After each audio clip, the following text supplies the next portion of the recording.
Taliwala sa kabukiran mga ka-KG, tantong motor-motor from Cagayan de Oro, nabuta dinhi sa may Lower de Malinaw, Mulaves, Zamboanga del Sur. So, akong ipakita ninyo mga ka-KG ang Bugwak Gamay Spring.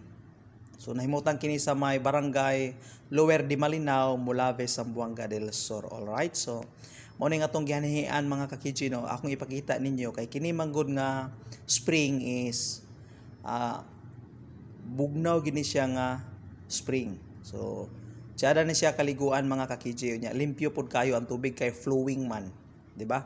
So kung para sa imong pamilya nya, dili pud ni siya risky kaayo dinhi dapita. So nalang ni siya entrance fee nga 10 pesos, no? So napo sila yung mga cottage diha, napo sila yung mga table nga abangan. Kung gusto ka, pwede ra pud kag dili mag-table. Alright, so para sa imong birthday or celebration unsa diha, or mga ligo lang, mga tropa pips ninyo, uyab, or mga igsuon ba kaha, mga barkada ba kaha, so pwede mo din hidapita mga ligo. So affordable ra kayo nya, ang tubig dinhi is tinaw kayo nya, bugnaw pod sa nga tanan, no? Bugnaw pod kayo nya. Kung nakay dala nga ilimnon, kung nakay dala nga kinini ang soft drinks, pwede nimo siya imong itusmaw lang diha, di paghawa aspekti ng bugnawa, no? Hasta ng bugnawa tungod kay kining tubiga dinhi is matingala ka, tungod kay ang tubig aning mga ka-KG gikan yun mismo sa bukid. Walay sapa nga imong makita dinhi dapita. Walay sapa na nga spring, kundi tubod gyud siya mismo sa kabukiran. Mo nang gitawag na siya Bugwak Spring, o better known as Bugwak Spring man gina diha dapita. So karon gibuhatan nila og FB page is Bugwak Gamay Spring, no? Kay naampoy Bugwak Spring diha dito po dapita nga sa pikas nga area. So muna ang gitawag siya Bugwak Gamay Spring kay para dili maglibog pud ang mga manliguay, no? So kining tubiga nga inyong nakita mga ka-KG is muna siya gitawag og bugwak tungod kay gabugwak-bugwak gina siya. So safety ang atong hisgutan, safety pud ni siya liguan kay ngano makita raman, no? Dool ra pud niya, dili pud kay siya ingon kalaluman.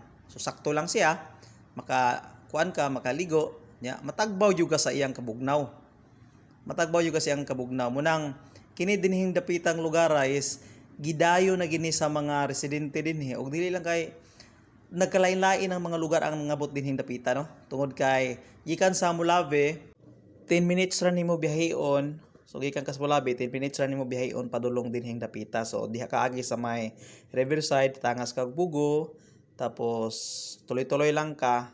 Then pag abot mo sa may Lower de Malinaw, pa left ka. So no, pa left ka, pagka man street lang dayon ka, makita na dayon na niyo. Pag maputol ng kalsada na dayon diha nahimutang ang Bugwak Gamay Spring. Alright, so I hope nag-enjoy mo sa atong gamay nga video, og shout out diay ni As Castro og sa atong mga followers, no? So mga new followers na to, shout out niyo diha ang tanan. Og sa Pindang family, Pitos family diha sa may Lower de Malinaw. Og sa Ulila family nila ni Irene Ulila, ni Nilin Ulila. So shout out niyo dihang tanan. Og ni Boss Raul Sorongan, shout out. Og atong mga tropa pips, MMA Moto Drones, shout out yung tanan diha. Bert Pagsayo channel, so Aya Vlog, shout out. Og ni Pals Explorer, shout out nimo diha dol. Og sa tanan tong mga tropa pips, so shout out niyong tanan. So og ni Boss Alan Villa, so shout out nimo diha boss. Og ni Darkams TV, shout out nimo diha Hippie. Og si Altong, so shout out nimo diha Chip, so shout out nyo diha tanan. So Metrobang Studio, shout out nyo tanan. Alright, so dinhi lang sa tataman, og see you on my next vlog. Alright.